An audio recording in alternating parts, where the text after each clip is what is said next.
Hey everyone, welcome to another episode of Video Entrepreneurs. This is our second season. We've done this another time and it was awesome. And we're looking forward to hanging out with you guys again tonight to do this. If you're not familiar with the show, there's me and there will be also four or five other, well tonight four, but five of us total full-time YouTube creators. And we're just giving you guys a glimpse into behind the scenes of what we're working on, roadblocks we're bumping into on our channel, problems we're trying to solve and all that. And tonight, Antonio will be in the hot seat and he will be talking with us about getting more views within the first 24 hours of publishing a video. And maybe you guys have noticed on your own channel that you can kind of tell like how a video is going to perform long term based on how well it's really performed that first 24 hours. So we're going to talk about, well, what makes a difference in that first 24 hours? What types of things should we be looking at doing that can make a video be as likely to succeed as possible? And then also, how else can we optimize our videos to perform as well as they can in that first initial period? So it can be a lot of good stuff, a lot of good commentary. I'm going to learn a lot. You guys are going to learn a lot. I want you all to make sure you're commenting, and I can already see you guys here in the chat. You're already here. I see Lizzie and Omar and Uker Boss and Riley Boogie TV, Bad Drivers of Austin. That sounds like a good channel. All of you guys are here. So comment. We will be interacting with you guys. We will be replying to your questions as a part of the stream. You will see someone in chat. Heidi is her name, but her channel is Scandinavian Today, and she will be taking a lot of your questions and comments and feeding them to us here on the show so we can do the best as we can at addressing those as we go forward. So if you are missing the live streams, we don't want that to happen, right? So in the description below, I can actually send you a text message right when we go live. You can just simply text the word VC Live to 43506. And again, VC Live to 43506. I'll send you a text message right when we go live.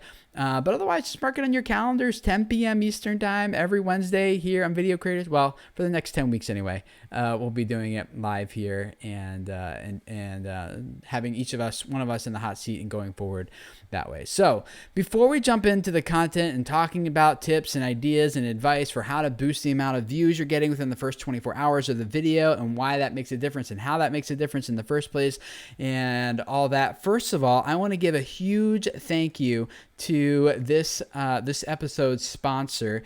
It is famebit.com. If you guys haven't checked them out, there's a link in the description below. Go check them out. They're what's making all of this possible, guys. I have been using them for a few years now, and let me just take you to my desktop and walk you through it. If you're not already familiar with FameBit, it's a marketplace of brand deals for any creator with 5,000 YouTube subscribers or more. You can log in, create an account, and just start browsing all these deals. You know, if you're beauty, here's one for somewhere between $100, $250, $250. Here's one for $2,500 to $5,000, and you can do it on YouTube. But they also accept deals like this one is actually not a YouTube one. You can do it on Twitter, Instagram, or in your Facebook page. This brand is looking for a deal for $100 to $250 on YouTube, Instagram, or Facebook. And so you can just go through and look for ones that might fit you and your channel and your audience. There's a lot of different ways to filter them based on like what niche you might be in.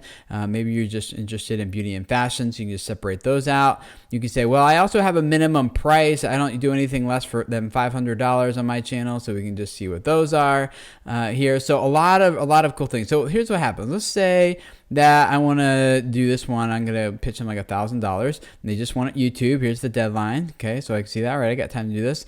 And click on details, and it'll just give me more information. Deadline, what they're looking for, about the product, what maybe they're looking for as far as like the campaign is concerned. If it looks good, then you just click on send proposal, enter in your fee, your date that you think you can have the video delivered by, and then here's where you're just going to make your pitch. And then you can have your offer expired by a certain time as well. So once you make your pitch and everything, you kind of give them an idea of what your video you're going to make and how you're going to integrate it, why why you're a good fit for the brand and why you love it, why you want to be a part of it, all that kind of stuff, then you click send proposal and it'll be off to them.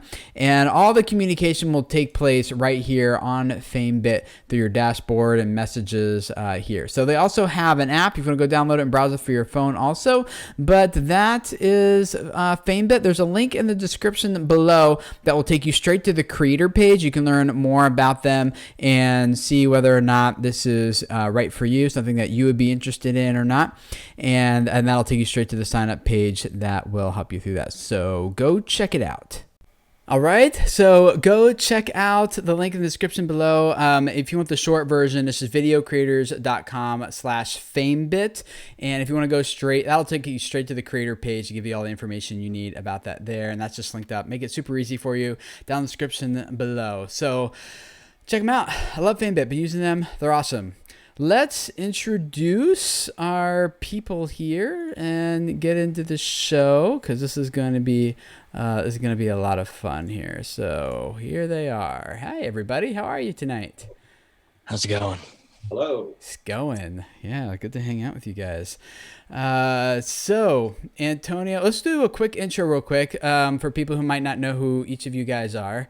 Mitch is not here.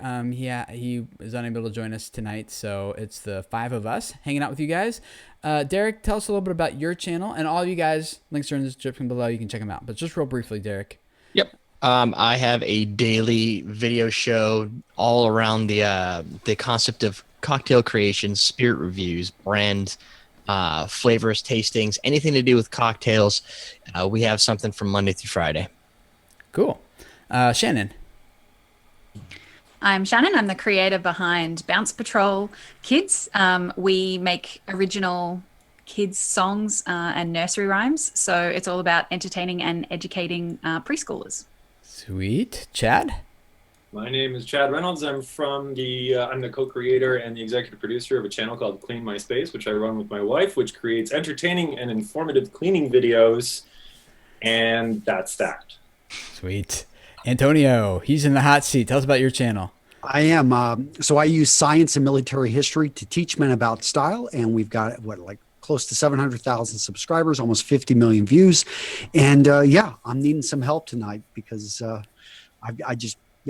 got some good questions. Hopefully you guys can help me with. Yeah, I'm excited to talk about this. It's going to be good. And all of you guys who are in the chat, I'm reading it. So make sure you guys are giving us your feedback and your insights for Antonio as well, and your questions that you want us to tackle regarding this topic specifically. So how can we help you, Antonio?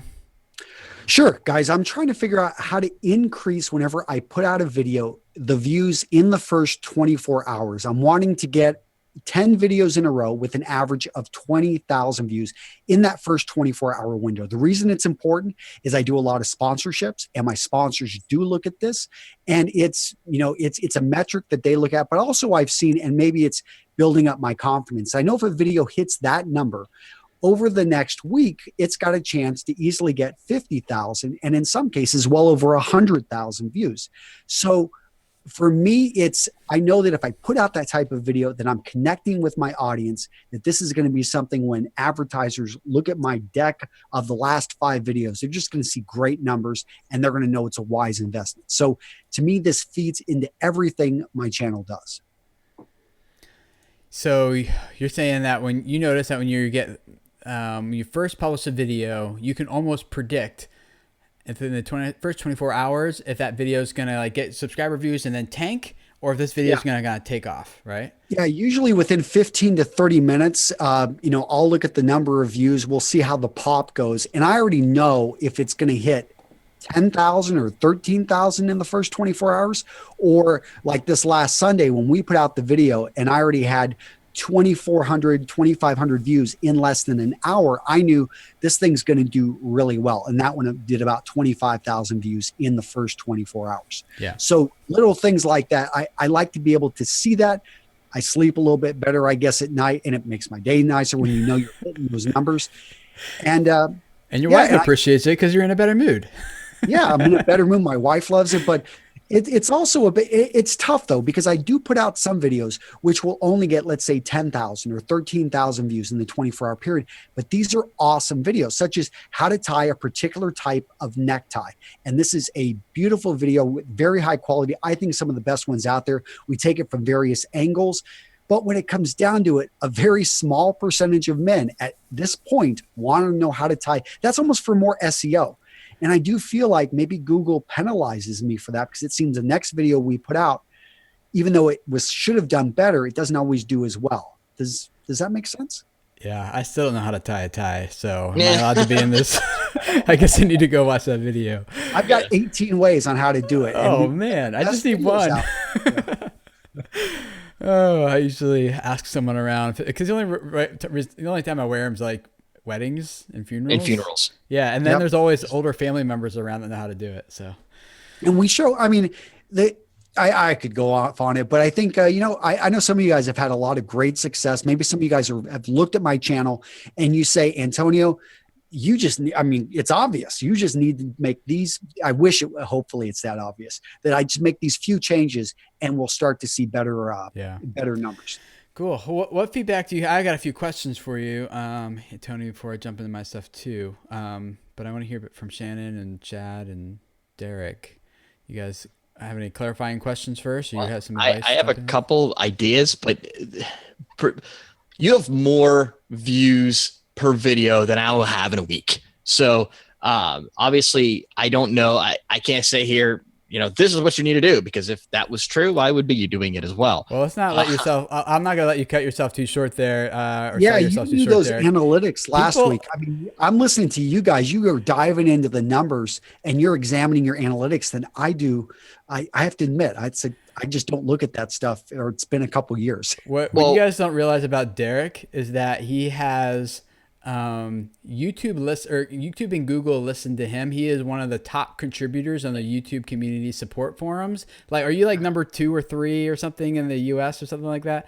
So anyway, Google might be 1, but I don't know. Okay, there you go. And so if there's anyone who knows anything about YouTube, it's gonna be Derek, and Google feeds their information to him. They ask Derek for feedback. That's true. So don't so sell for yourself instance, short. Anyway, go ahead. Sorry. One of the ones that I'm experimenting on, and I don't know if this works for you or not, but have you ever advertised or paid to have your video sponsored?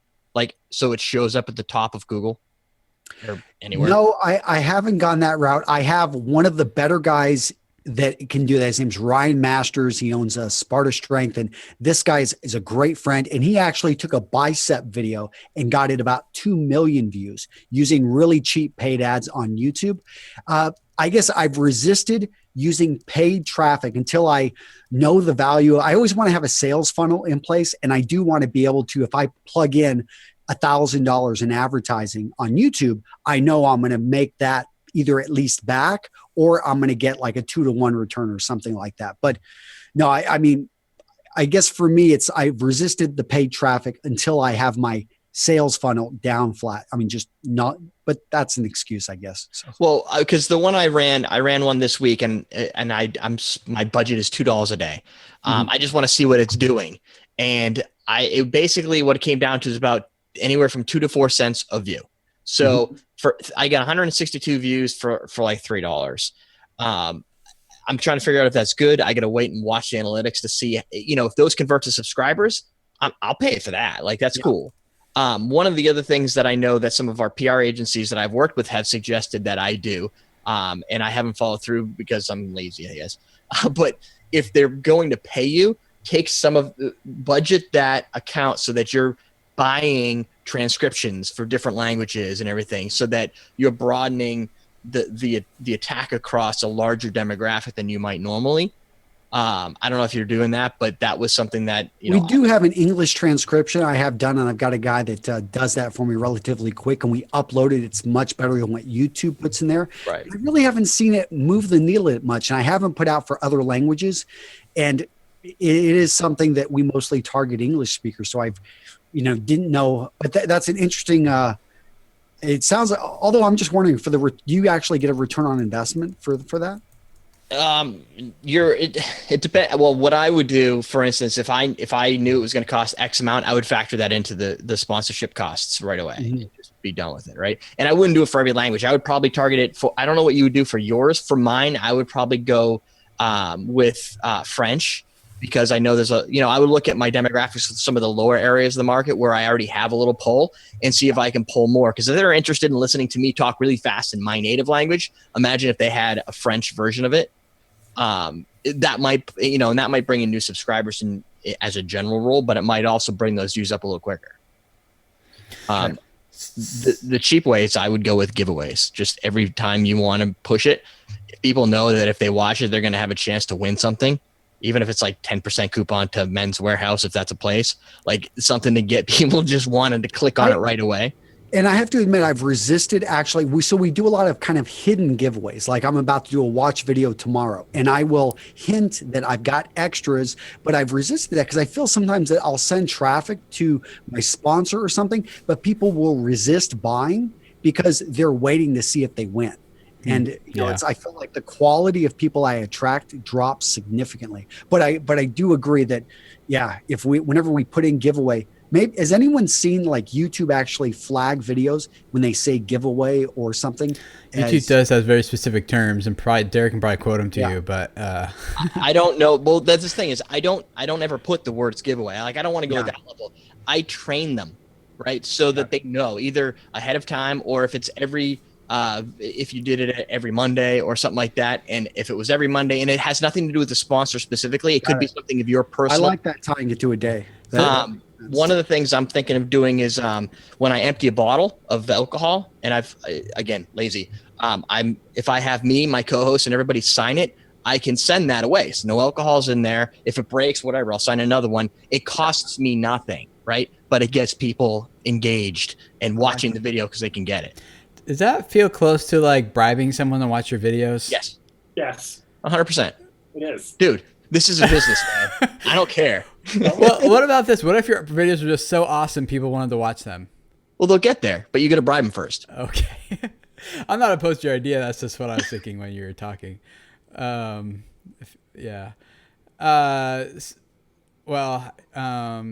or Shannon, do you want to jump in before I ask some questions?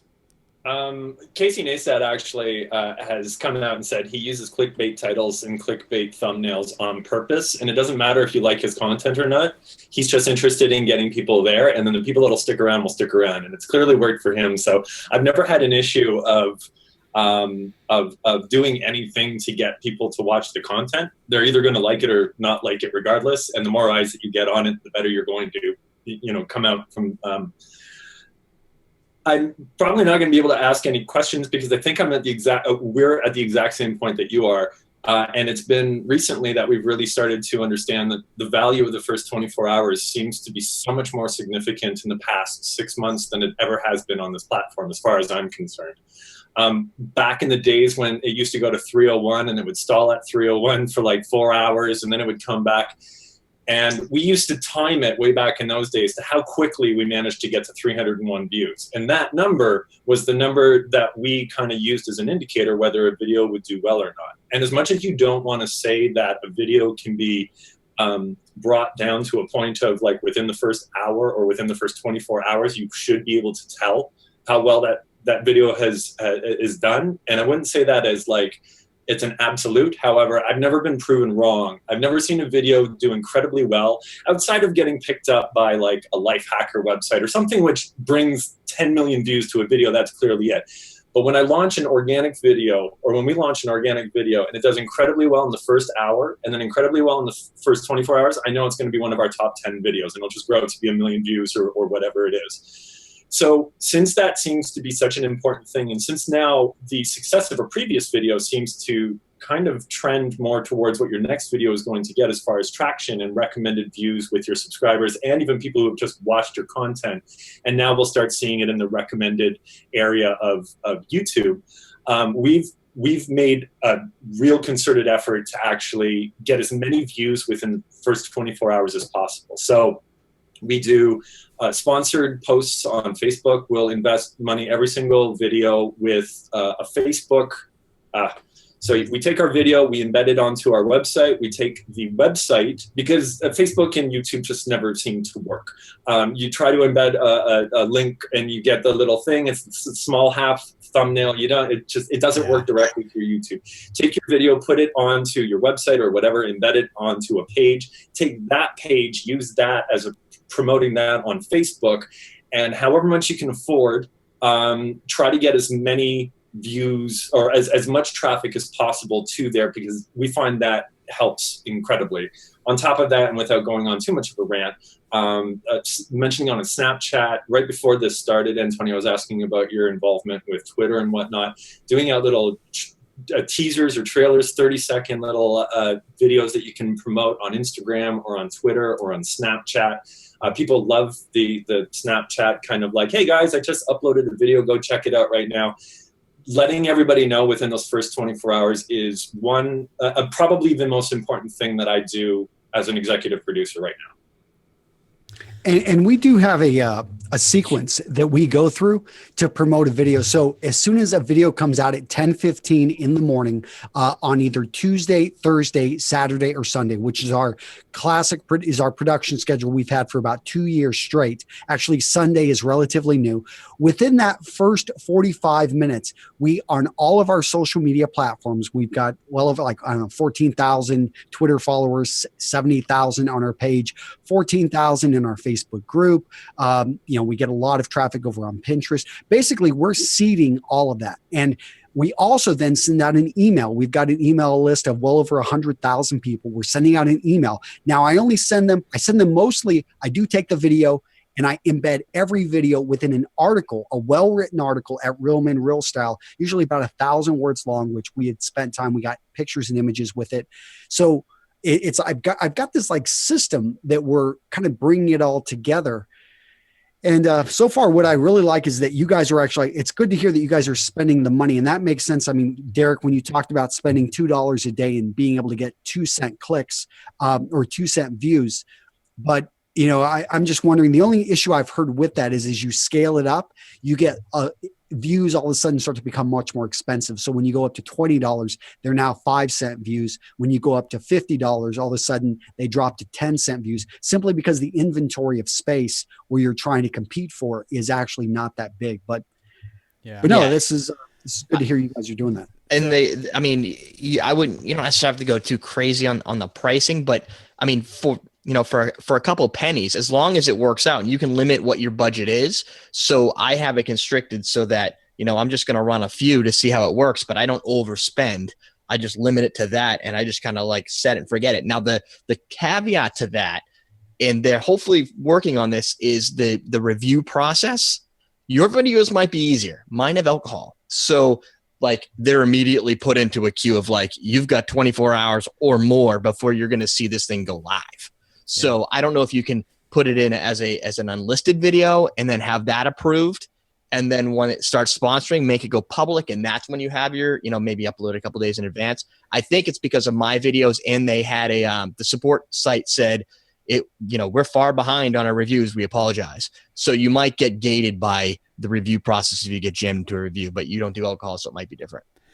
Quad Squad asked a good question in the chat. Question for Antonio. In the first 24 hours, what percentage are subscribers and what percentage are new viewers or on your videos in the first 24 hours? I know that is it. I think most of them are subscribers. I mean, because they get that notification. And that's how I think when you see that your subscribers come back for it, at least those ones that are waiting for those emails, then that's how you can almost predict that you're going to get the rest of them to come back. Exactly. So one of the things I think is happening here, which I don't think is going to be any shock to any of you guys, right? But let's just get it out of the way, is that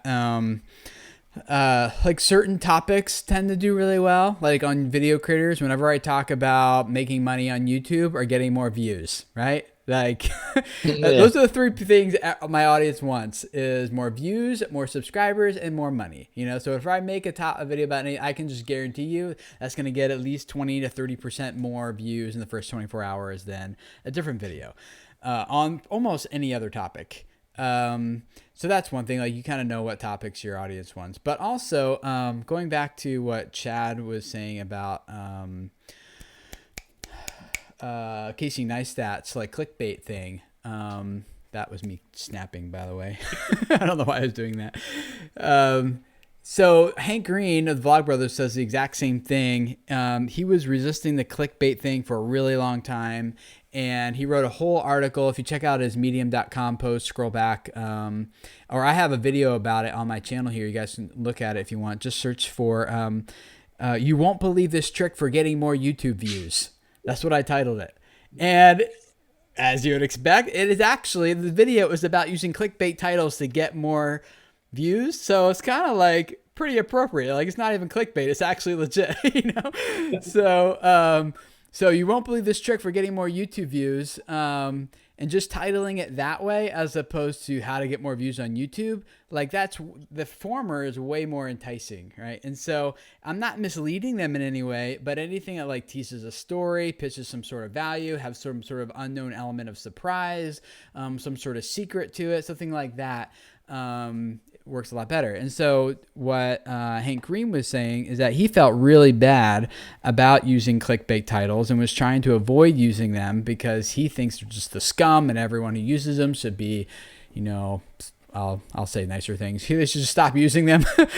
And but he noticed that people don't actually mind being, if the quality of the content is good, they don't mind clickbait titles. So if they clicked on it and then they feel dirty as a result of like clicking on it, they feel gypped, they feel misled, they feel cheated in some way, that's bad. But if, like in Casey Neistat's point, they click and they actually enjoy the content and it's actually still solid, then they don't feel that way, and they don't mind or care that the title is a little bit, that we would call it clickbaity, so to speak. So that video gets more into that. But I think, generally speaking, though, I think we can all kind of just agree that a lot of how the video performs as far as views is concerned has less to do with the actual content itself, and sometimes, right, not all the time, but at least in starting the viewing session, it depends completely on titles and thumbnails. Like, that's the only way someone's going to click on it in the first place, is because the title and the thumbnail are good. And so if your subscribers will respond positively to a really good, engaging title and thumbnail, then most likely someone who's not a subscriber would also in search in related videos, suggested videos as it pops up, which is why then it continues to go long and perform well in the long term. So I guess what I'm saying to summarize it is that your subscribers are kind of like a test for how well your title and thumbnail are crafted. And if your first 24 hours, you're seeing like this is not getting what I hope it would, maybe consider changing the title and the thumbnail, you know, and then trying it again, because not all your subscribers saw it in the first 24 hours, you know, and so you could experiment. Now, it's not great from an SEO perspective, but from a clicking perspective, which is ultimately what you want, it's might be a good idea. So we, you know, and I like that idea, Tim. One thing though is it's really hard to tell when you trade out the thumbnail. Did you actually do better? You know, it's hard to measure that analytical growth. So what we do is leverage, again, our Facebook group, which we've created from our YouTube audience. And I will put up 2 to 3 thumbnails in there. And I will simply ask guys, hey, which one, you know, do you feel is better? Which one would you click on? And I look at like, what do they give the thumbs up? What do they write? Which one? And we get a little bit of flack because we have gone towards, I think, more clickbait titles and thumbs. I mean, I'm still staying true to what we talk about, but it is something I have noticed whenever I meet just a little bit, I get a little bit of backlash, I still go with it because those do really well. And you know, and when it comes down to it, we still deliver the goods. Yeah, I just want to point out for those of you guys who are watching the chat, and yes, Ty Dove stuff, you can ask questions. We're taking them here. Is that we're not saying like in order to get big on YouTube, you have to pay for views. That's not what it's saying. I've never paid for any on video creators. Shannon, have you ever paid? I have actually, but just to experiment with it and sort of at a small scale. So, yeah, and you're doing like 60 million a month, 80 million a month? Yeah, about that in views, yeah. So, so she's doing fine without paying. So you guys just, if you're a little guy, you're like, oh no, I don't have a budget. You're fine. Tim, really quick, I don't want to go on this too much, but why, you know, I would challenge anyone out there that's saying, oh, I would never pay for views, but you do. We all have either time or money. And one thing I learned is you got to put a value on your time. And there's nothing I don't think wrong with spending a little bit of money if you really value your time, and you can find that you can leverage that more. I just feel that some people, they think somehow that's making their channel dirty, or that's something they shouldn't go. I think it's actually a really smart strategy from a marketing perspective. It's also one of the ways you can test a thumbnail, right? Because when you're doing an advertising, you could do it on a very small scale experiment. You don't have to put the thumbnail for the ad that's going to appear in search results. That's the one that you've got on your main video. You could have that one and maybe run 3 different ads with 3 different thumbnails early on. And then you can use a small scale campaign to test which thumbnail is going to be the most effective. I like Do you promote those on Facebook? The thumbnails? Yeah, okay, that's a lot of people do. Is like, not a lot of people, but some people, they will actually make like 6 different versions of the thumbnail and experiment with like a couple different versions of the title and just run it all that links to like the unlisted video or links to the post, a blog post or something, and just see in Facebook, run a campaign for a week and see which title and thumbnail gets the most clicks.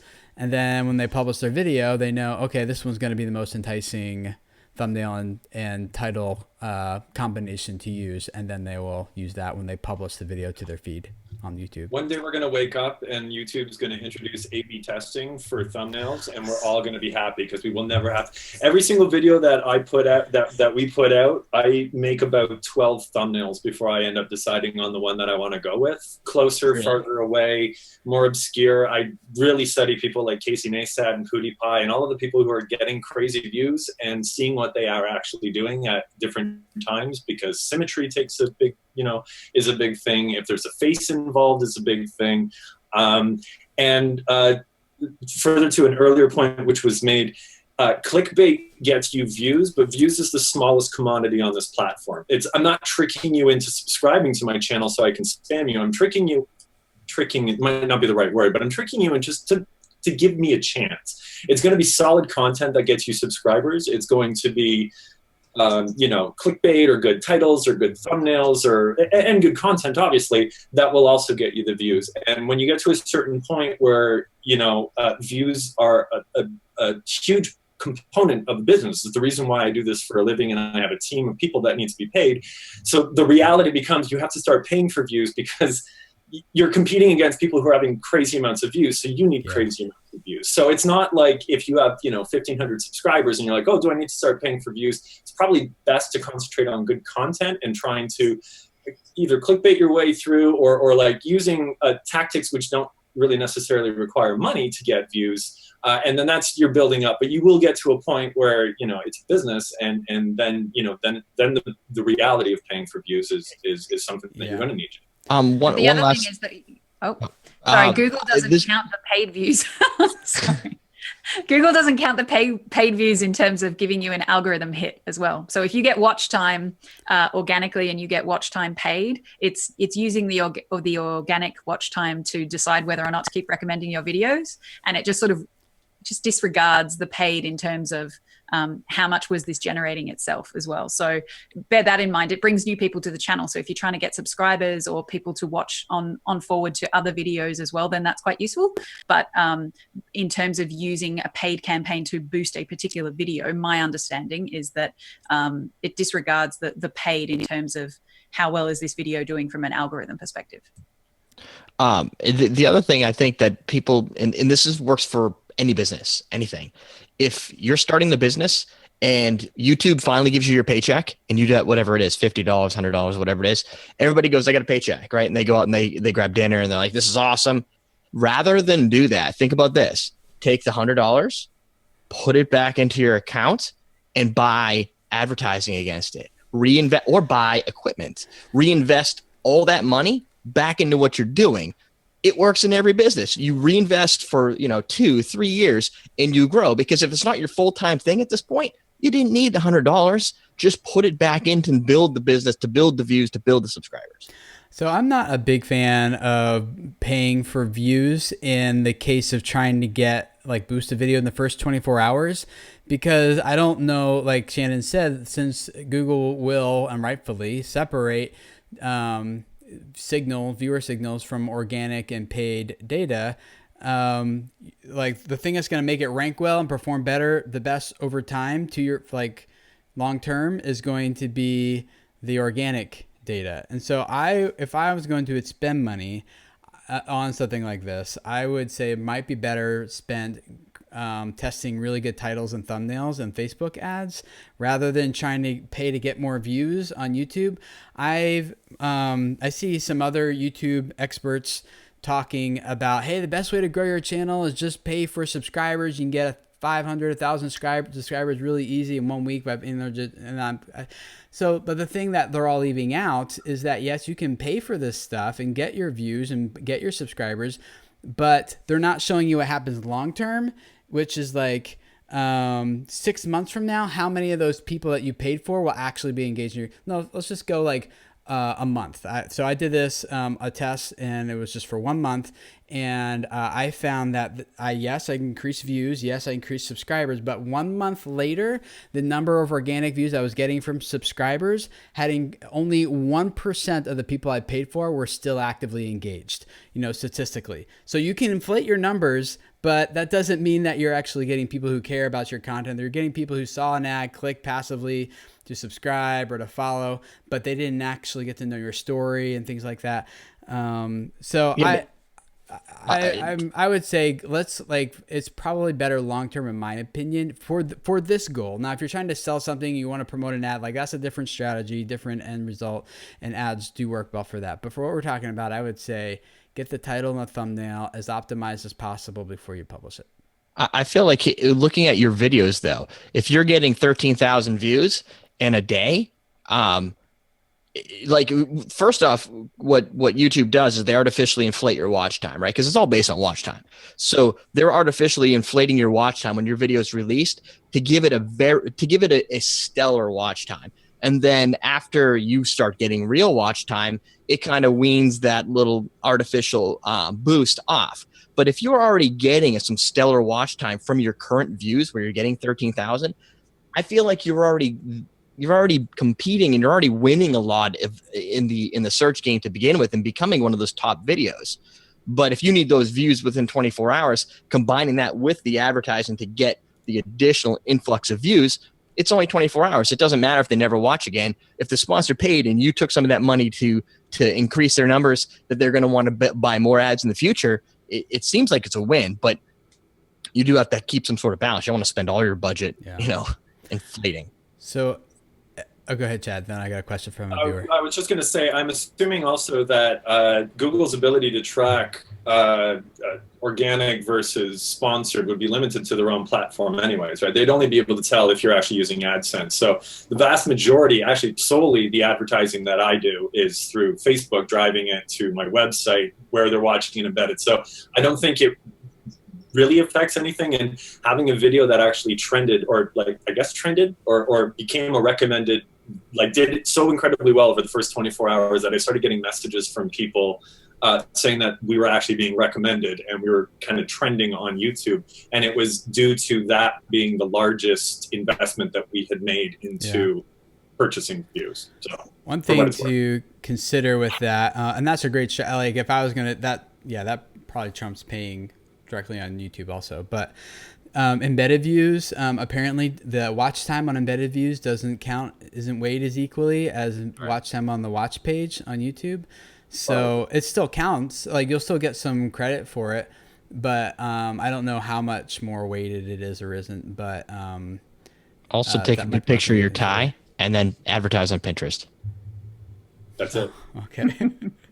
I think one of the things we haven't talked about yet too is the assumption of causality between a video getting lots of views in 24 hours and then getting lots of views overall, because a good video will get a lot of views and a good video will do well for a long time, and a bad video is not going to get a lot of views early on. Or particularly, I guess what I'm saying is if YouTube starts sending out your video to your subscribers and a lot of them are engaging with it and it's getting a long average view duration and people are watching this video and enjoying it and engaging with it, then they'll recommend it more and therefore it gets more views. So I think we also need to talk about, it's kind of a chicken and egg thing, because a lot of it has to do with a good video will do well and a bad video won't do so well. And that includes the 24 hours and the lifetime of the video. Yeah. So I'm curious to hear your thoughts on that. I would say that we've really focused in on getting better with the quality just from the start off. So I usually start off with a hook, very similar if you've watched Tim's videos, that we tell what the video is going to be about. Then we have a quick 5-second, really professionally done intro. People are just telling me they love it. Then I get into, again, I kind of rehash what I'm going to cover in this quick video. I usually give them a promise. I talk about, I'm going to give them 10 things, 5 points, 3 things that are going to transform. And then I go through each of those. I also, in the summary down below, and I always first comment is always me. In the description, we've got, so they could click to and they could actually go to the points. The only thing I don't really do is I don't jump cut. So some people say, hey, and I used to ramble quite a bit. I've really worked to always keep my videos below 10 minutes, which sometimes we used to go to about 14, 17 minutes, which people on YouTube were like, that's way too long. I never bought into that there was a perfect length. I always felt it was, you simply are as long as you need to be to get the point across, but don't go any longer. And that's what I've worked to just improve my presentation, really hit the point. And so I have a video editor, I think we talked about a few sessions back, who I hired, and I tell him to ruthlessly edit and cut things out, and also to be able to use images, especially a little bit heavy at the beginning, to try to keep the audience involved. Right now, I think I said on some of those stats, we've got about 3.5 minutes on average what we're keeping somebody. Individual videos we can go in there and check, and I would have to look at my more recent numbers of my last probably 25 videos. But does that help at all? Yeah, I think so. I guess what I was just saying there was, if you're finding a video didn't do well and it's saying, oh, it didn't do very well in the 24 hours, so it's not doing very well overall, rather than thinking about next time, what do I need to do better in terms of getting more views in the 24 hours? Maybe the signal is next time, what was it about that video that didn't really resonate? And maybe take the lesson from, I need to look at this video and analyze this video and why this video didn't do so well in the 24 hours, as opposed to looking at the next video. I need to promote it better in the first 24 hours because the last one should have done well and it didn't. I'm just talking about thinking about that approach slightly differently in terms of when something doesn't do well, is it because it wasn't promoted heavily or was it because of the video? And that's not to say it might have been because of the video. I don't know, but to test that assumption. Yeah, I know that when I publish certain videos that, like, I don't think this is going to go big. It's probably going to hit my average number of views, but this is something that's important to me. This is something that I think at least the people who watch it need to know or need to hear, And so it's not about money. It's not about views. It's not about subscribers. It's about something else. And I think there's still a legitimate place to do that. And the people who will watch those types of videos are more likely to be the people who have built a stronger relational value with you, and feel a little bit more of a human connection to you. And they're probably more likely to watch kind of whatever you publish as opposed to just whatever enticing title and thumbnail come through. Not that you shouldn't be consistently good, but there is room, I think, to just publish videos that you think are important, even if they're not going to go big, I think we need a disclaimer at the beginning of all of our conversations saying that clearly content is the most important thing that anybody can do on their YouTube channel, making good quality videos that you either like or love or whatnot. I think some of the difficulties, and I've been reading the comments as well while I've been talking about this, and the frustrations come from knowing that your content is as good as it can be. You're implementing all of the best practices, which you've heard people like us talk about and that YouTube mentions in their playbook and whatnot, and you still don't get traction, or you're still not giving this piece of content what it's truly needing to kind of get the exposure that you're looking for. So one of the things that was that Shannon also did touch on, though, Antonio, and I wanted to ask you was your involvement in YouTube as a community. One of the things that we've really noticed is that, like, making great videos is one thing, but being a part of the YouTube community and mentioning that and not coming on and utilizing the platform, because we'd also talked about this in a previous episode, I think it was the last episode, where we're talking about, like, oh, get people interested in YouTube and then bring them over to your website, bring them over to your ebooks or whatever it is that you're kind of selling. That was the conversation that we were having. But one of the things that I really noticed on YouTube is people like the community aspect of it. If you are going to put a video on YouTube and get 1 million views on this platform, there's almost a feeling of responsibility to be answering the questions and responding to comments and to be actively engaged in polling people and asking and using mentions within the actual video itself to be identifying with the people who are watching on the actual platform. So when we never say, you know, it's people who are just watching the video, we mention YouTube by name and whatnot. So I just wanted to find out, what do you do much in the way of actual engagement with the community which you have here on YouTube? So the good is that we actually do engage people in a lot of comments. On a daily basis, we probably answer about 200 comments of about probably 500 that we receive on them over 600 videos. A lot of the comments, you know, it's just really quick responses, but the ones I really get, you know, we try to answer the more recent. And I say I have a team that I have one person that is, you know, 4 hours a day. That is her job. And it's also, she goes off and she does research on, if they have a question, she actually answers it and, you know, goes out there. I cherry pick because I've got to be focused on the big picture of steering my company. We've got about 10 employees for people watching. And I'm always trying to think, okay, but I do go, so if it's a snarky comment, that's probably me. I go in there and I have fun with them. But, you know, I do actually, like, we will talk about, hey, I saw people saying this. I could probably do that more often. I could bring up comments that were great. One thing I do really bad is talking about testimonials. We get testimonials all the time in the comments about how some guy used my information and he got the job. He asked her out on a date after 3 years of just kind of being silent. So there's all these great stories and we need to do a better job. But some people, I've actually taken some comments and have created videos from that. And so we do see the hardcore people keep coming back. There's one guy that asked, literally, I counted it. We had 100. He asked 150 videos in a row for a bow tie video. And we delivered. We created the most awesome bow tie video dedicated to him. But not every, you know, we probably just need to do, I think, more of that because we do have those. Most people aren't going to, you know, comment 150 videos in a row. And it really, you know, what's funny is he didn't see the video for 3 videos or 3 days. We were waiting for him to respond. Yeah, I could, yeah, we could probably do that more. Do you ask a question in every single video? Do you have like a comment question which you ask for engagement? Because the reason why we're talking about everything today is talking about the first 24 hours. And if you want to actually really, really increase viewership without paying any money, is get engagement on your videos, obviously. Likes, comments are humongous. So the amount of comments that you can actually generate, you know, the better you're going to be served. We do tell people to comment down below. Like, I want to hear your opinion. I just talked about these 5 points, but what did I miss? You guys are smarter than me. I really appreciate your input. But I know, Tim, you've looked at some of my traffic, my numbers to comment ratio. I remember a while back, you kind of jarred me. You said, you don't really have good ratios here.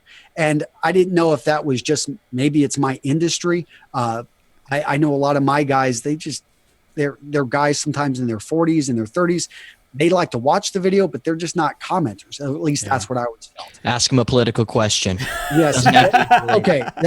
Then it would go crazy. I know. Or ask them to talk about themselves. Make whatever the question is. What do you do? And it sounds like you actually already do that, which is the secret. Ask someone to ask what their opinion is on something, and people come out of the woodwork. And I try to pre-validate their responses too. So telling people, like, read the comments down there. You guys will learn a lot from them, as I always do. So if someone's like, I don't know if I'll comment, like, he's just fishing for comments, you know, whatever. Why should I comment? But they're like, oh, okay, well, I don't know if I see there's 500 comments already on this video. Like, if I comment, is he really going to see it? It's just wasting my time. But if I say other people are going to be, like, encourage other people to read their comments, then I feel like they're more likely to go ahead and comment, because Tim might not see it, but I feel like I have something to contribute here, and other people who are watching this video might see it and I can help them. So if their advice is validated, like, and I think you do that too, Antonio. I think I've seen some of your videos and you do that same type of thing as well. I do want to get some of these questions from viewers. We got some good ones here. I want to jump into them. Yeah, let's just jump into them, because I do have some one other thought that I think might be helpful too about this. But Everything ASMR says, I'm about to post a couple videos. What's the first thing I do to make it take off quickly? So really summarize this conversation. What's the first thing? What'd you say, Derek? Didn't we just do that? What is the very first thing you would recommend? We talked about a bunch of things. Really, it's again, thumbnails, title, description. Don't put "have a good day" as your description. Put something in there. Okay. You know what the real answer is? Execute. Just do it. Don't even don't worry about it. Just post it and then learn from the experience. All right, And Shannon? it does, you need to post it at the right time. I mean, one of the things for us is it makes a difference to, it's an oldie but a goodie. It makes a difference to post it at a time when your subscribers are there. So for us, that's Saturday morning when kids are waking up in the USA, which is midnight or 1 a.m. for me. So that involves waiting up until midnight to post my video. But, it makes a big difference. I've experimented with that. And if it's nighttime in America, it's not going to do so well in the first 24 hours. So That's sad. Anyone else got any input on that, Chad or Antonio, before we hit the next one? You can't yell enough. You can't say enough that you have a new video. Every single platform you have, multiple times. We also talked upon this on our last episode, I think. You can't say it enough. So whenever we launch something, we moved from being apologetic and just being like, hey, for your consideration, we launched a new video, to now mentioning it on every single platform multiple times, and just getting the word out there as much as we can. Cool. Adventures ask, what if the video has been up for more than 24 hours and still only has a few views? Do you guys take it down? I know a lot of Viners used to do that. They would only post it for a few minutes. And if their Vines didn't get enough loops by a certain period, they would just take it down because they didn't want to dilute their feed with poor quality stuff. But I know this YouTube is different. But what do you do if it doesn't get as much views as you'd hoped in the first 24 hours? Nothing? You just make another video. I mean, why? Yeah. Spend less time trying to find the right time to launch it and more time just making more content. Make the same video again and title it something different and say some slightly different things and slap it up there with a different title and a different thumbnail and try something else. Yeah. There's only so many just ways. move on. They can't all be a success. That one wasn't. Let's talk about the next one rather than worrying about the one that has already been.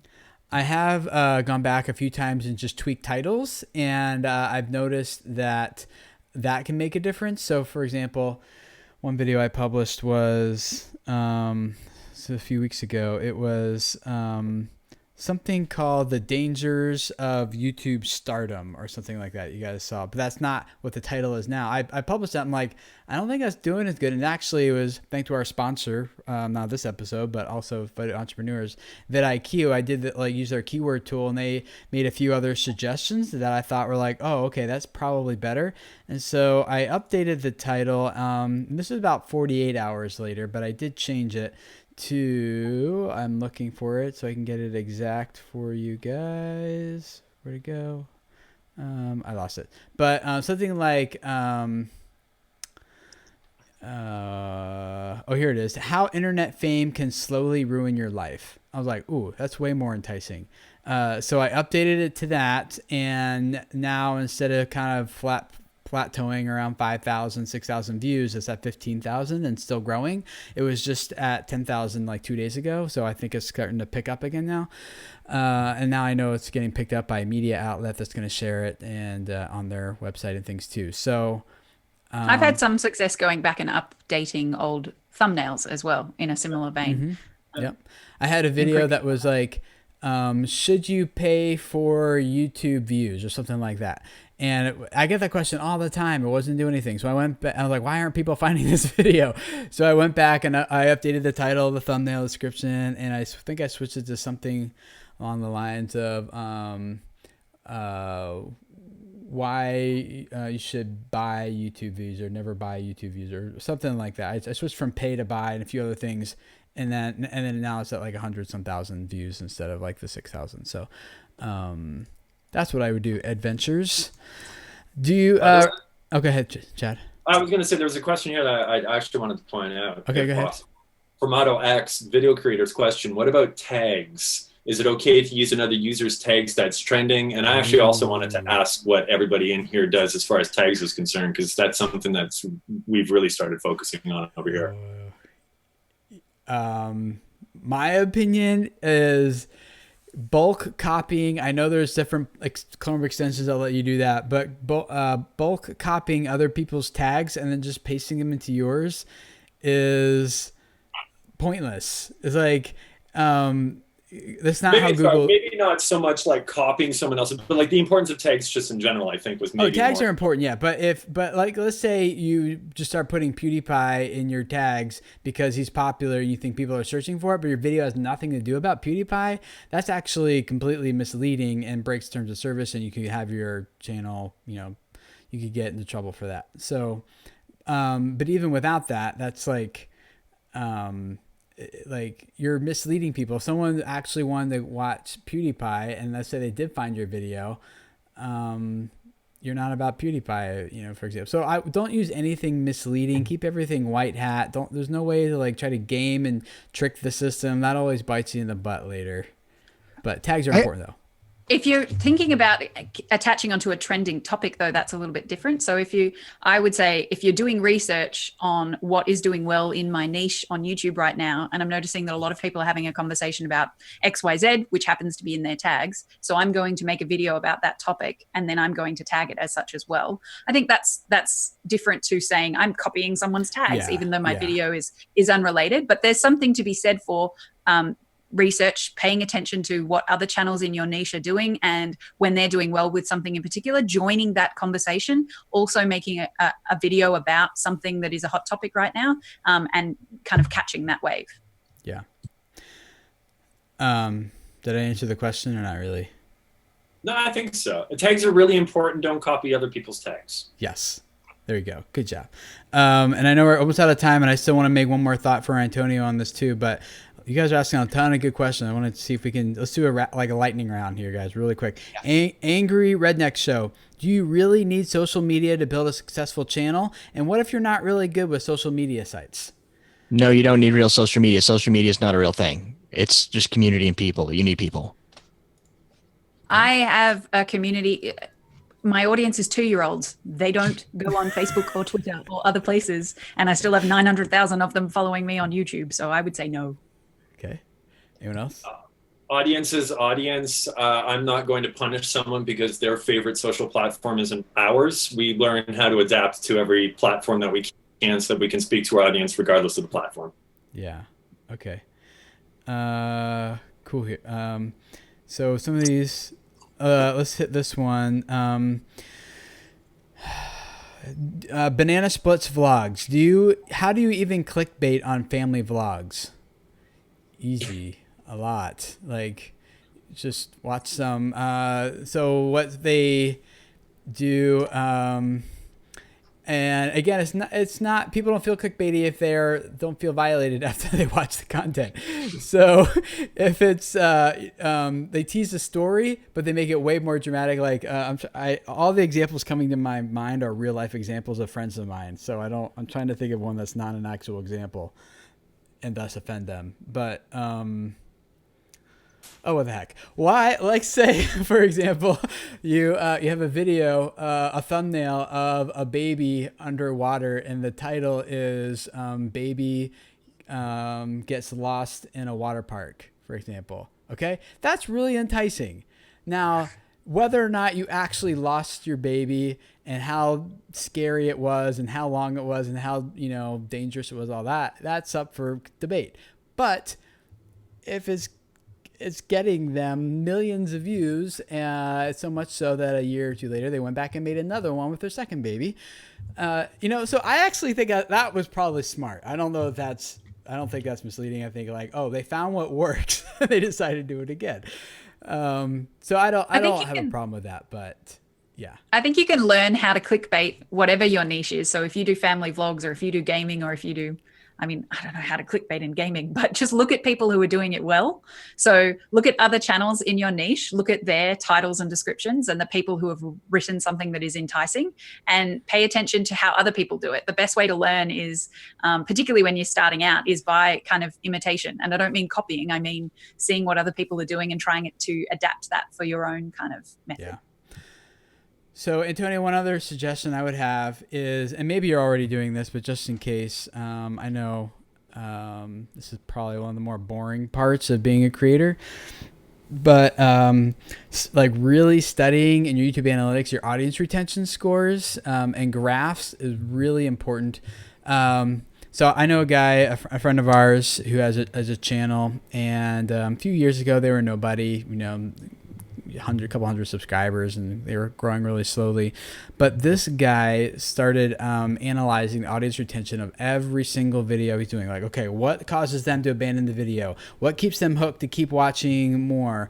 Another friend of mine, he noticed that whenever he would say the word module in his videos, like bloop, there's a little, like a couple people, there'll be a little dip. He say module again, more people would leave. And so he simply stopped using the word module in his videos, and his audience retention went up. He started getting more watch time, right? So you might, the goal is like, just look for the patterns, and you might even start to notice that there's things that you just do without even thinking that's causing people to artificially leave your videos. Like for me, one thing that I was doing was that whenever I would fade the music in at the end too soon, that was like a trigger to people that the video is over, there's no more value coming. So as soon as they would hear the music fade in, they'd leave. So now I don't fade the music in that early anymore, right? And now my audience retention, I get more watch time. So just studying those graphs and paying attention to the patterns. Hey, Tim, I have one on that same. My experience was mine would dip whenever I start tasting the cocktail. So I show the cocktail, explain the ingredients, build it, and the minute it was done, didn't matter where the video was. The minute it was done, poured in the glass, boom, I lose my audience. So what I started doing, because I still need that, because that other audience, they love that part of the tasting, is I'll put cards and I'll put annotations going, hey, we suggest this video right where I know, because it's always the same. Doesn't matter where I put it. So right when that comes in, I give them another outlet so they don't leave right away.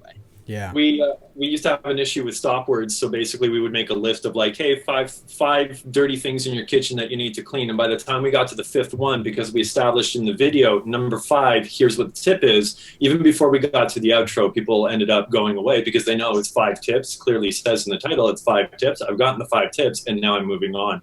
So we stopped with like, and to wrap it up, let's talk about this. Or, in conclusion, because as soon as people start hearing those words, they start bouncing.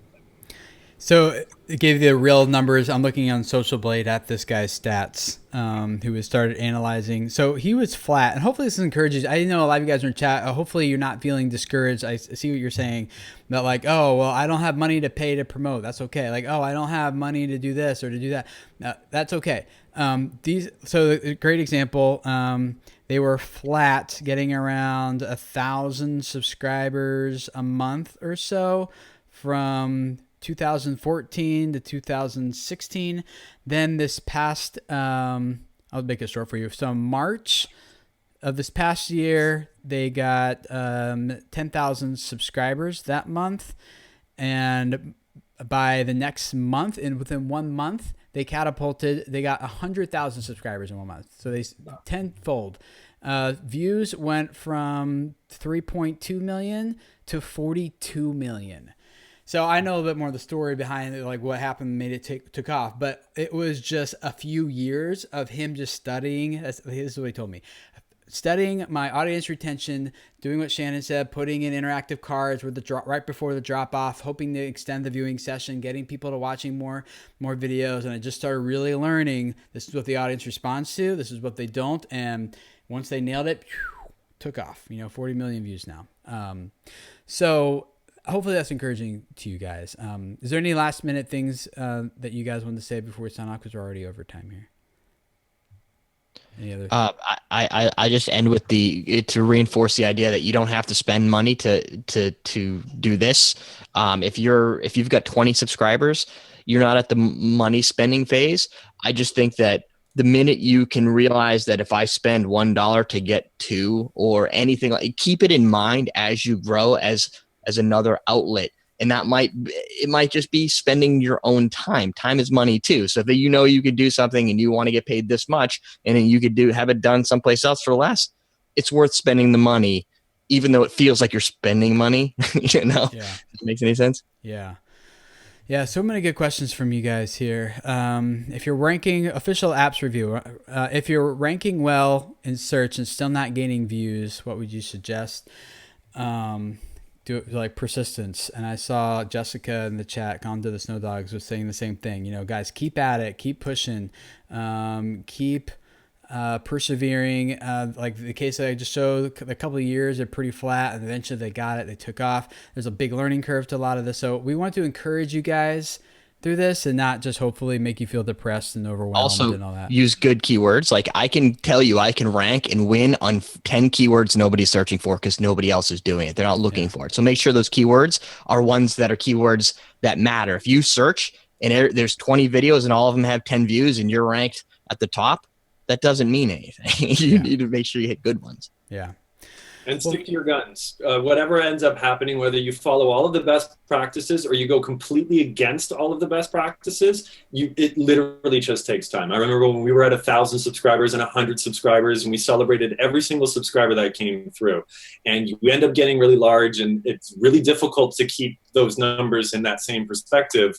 And you end up getting new problems. But the truth to what all of these people are asking in the comments, we feel the same way. Like regardless of how many subscribers you have, you still always have that hunger of trying to do the best and trying to do something different. Because actually going through and listening to all of the advice and doing what everybody is doing that is already getting views is sometimes a hindrance because you're not trying something new. Casey Neistat's massive because he tried something new. He re-engineered the way that people do vlogs. Leafy is, with the reaction style video, like those, whatever the kind of video that he makes, they're doing something completely different. Now all of the people that are copying that are going to have much smaller successes. So it's the same advice that everybody gives you. Don't get discouraged. Just keep at it. Don't make and Minecraft videos. Learning.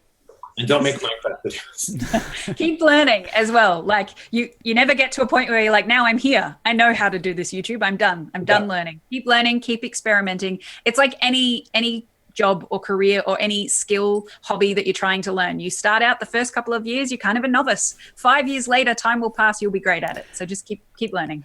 I remember when Shannon had like less than 100,000 subscribers, I think. And then all it took for Shannon was like one video. I'm so oversimplifying it a bit, obviously, but that one video, like after that took off, all your other videos started getting, and that's the way it typically works. It's like a lot of persistence. You keep going, and then like the first 100 subscribers are really tough. The next 1,000 are a little bit easier. The 10,000 is easier than that. So even here in video creator, it took me, I went from 0 to 10,000 subscribers in 1 year. I went from 10,000 subscribers to 100,000 subscribers in like another year and a half. And then I went from 100,000 to 200,000 in like just a few months, So it just kind of, it's the momentum starts growing as you figure a thing or two out about your audience and your channel and things like that. So this would encourage you guys, keep going. You're doing it. And with that, like Shannon said, if you want more training, more advice, you guys can check out these in iTunes, SoundCloud, and Stitcher, the audio recordings of past episodes maybe you missed. And what's cool, guys, is sometimes you get a little bonus on there. These guys, when we hang out, talk a little bit afterwards. Sometimes I record them without them knowing, and then I put their advice afterwards into the podcast version. So like when we're like all laid back and kick back and get that. So if you want to hear that, it's free. It doesn't cost you anything, guys. It's all to serve you guys. So thanks to FameBit in this case for making it possible. So iTunes, SoundCloud, Stitcher, subscribe. Links to all those in the description below. Plus I'm posting other podcasts every week. And here on YouTube, I can take a good 3 to 4 minutes, maybe 5 minutes to dig into something. But I really love what we're doing on the podcast because like we can take like a half hour to like an hour to really dive deep into some of these topics in ways that we can't necessarily as well in a YouTube video. So got some good stuff coming up. Antonio and I have an episode coming up in here in a few weeks that we just recorded today. Kind of more advanced YouTube type stuff. So go check it out. Thanks for hanging out, guys. Been awesome. And we will see you all again here next week, same time, same place for another live stream. Text all that stuff down below to get notified. And we will see you guys then. Thanks for hanging out. Bye.